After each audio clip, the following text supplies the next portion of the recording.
So have the Falcons done enough to solve their left guard position? So obviously, Matthew Bergeron was drafted as an offensive lineman in the second round. He's historically played tackle. He's played both tackle spots for Syracuse. He has practiced at the Senior Bowl as far as at the guard position. So that's his only exposure to the guard position. So again, we go back to the discussion of Jalen Mayfield, Matt Hennessy, Kyle Hinton, Justin Schaefer, Matthew Bergeron. Have they done enough at left guard? I still would have liked to have seen them get themselves a dedicated interior offensive lineman. Here's the thing that scares me about Bergeron.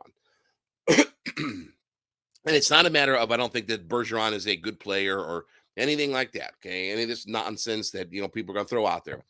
It's the idea of he's another guy who has never played on the inside of the interior of the offensive line.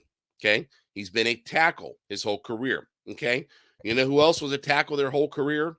And you know who else was a guy that got thrown into and thrust into playing on the interior of our offensive line?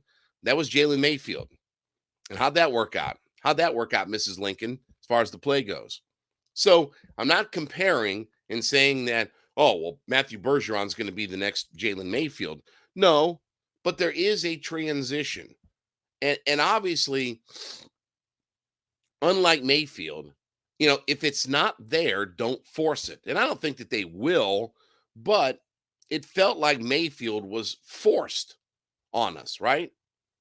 And if the only other option is, if the only option I should say is Matthew Bergeron at left guard, okay. I mean, he's got the physicality. It's 6'5", 322 pounds, right? He joked about over the weekend on his Zoom call for introduction to the Falcons that he was 318, but he ate enough chicken wings that he got up to 322 pounds, right? I mean, all good stuff, right? So he's a big dude when he's a mountain of a man, 6'5", 322 pounds. But if it's not there, then don't force it. Even though that they may want Matthew Bergeron to solidify and win that left guard spot, don't force it. That's what happened with Jalen Mayfield. And can I tell you that I don't know that Jalen Mayfield was ever going to be a high caliber offensive lineman. Okay. I don't know if he was ever going to be a dominant player. Okay. I do know that once he got forced inside, they ruined his career.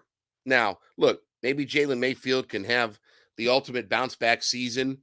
Again, it wouldn't take a whole lot for Jalen Mayfield to all of a sudden become just a competent offensive lineman because he was literally the worst offensive lineman in the entirety of the NFL the year that he played. But with Kyle Hinton, Matt Hennessy, Justin Schaefer, now Matthew Bergeron in the mix, I still don't know that left guard is a position that I feel great about. And that is counting into the effect that I have Drew Dahlman at center. And while Dahlman may have played well at the second part of last year, I still have my issues about what Drew Dahlman can be and what he is long term. I still have my concerns about what he can be as far as a starting center week in, week out, 17 games a year. But he's the guy that they drafted, right? He's their draft pick. He's the Terry Fontenot, Arthur Smith draft pick. And obviously he beat out Matt Hennessy last year. And now Hennessy's looking at potentially playing guard. So I'm still not as sold on what we are at left guard. I wouldn't mind that, let's say post June 1st, right? Because that's your next round of real cuts in the NFL. You designate guys as June 1st cuts, right? Before they get into training camp and things like that. I wouldn't mind seeing the Falcons even add another interior offensive lineman as a veteran. I wouldn't mind seeing it, just like they did with Elijah Wilkinson last year. Elijah Wilkinson was a guy who hadn't played a lot of guard himself, but was kind of thrust into the guard position. When when he was introduced as an offensive lineman, they said that, he was kind of joking about the fact that he didn't know if he was going to play guard or tackle or exactly what he was going to be. With that Wilkinson, that is, he didn't know exactly what he was going to play for this squad. So I hope they're not forcing things onto Matthew Bergeron, because I don't want to do like they did with Mayfield and literally ruin his career. And I mean, I don't take that lightly. I mean, I'm saying that Mayfield is probably never going to be, because last year was a lost year. Coming off the worst season in the NFL as an interior offensive lineman. Then Mayfield had all the back stuff and all this, and I don't know what's true, not true, but certainly certainly he was in a position where he couldn't do a whole lot to help this team. So I hope the same thing doesn't happen with Matthew Bergeron. Don't force it. If it's not there, don't force it.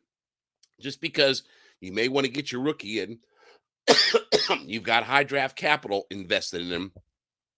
If you don't find that it's there, let's not take another offensive lineman and force him into a position that he's not comfortable playing. Go out and find yourself a veteran post June 1st and try to plug that player in there. Or maybe you spend some money. If somebody's been cut, that's a high dollar player because they're a cap casualty. Maybe you can get your hands on somebody that's pretty good to solidify that spot, because we need all the good offensive linemen that we can. All right, we thank you so much for making Hittin Hard. Excuse me, fighting a little bit of a throat issue. Thank you so much for making Hittin Hard your first listen every day.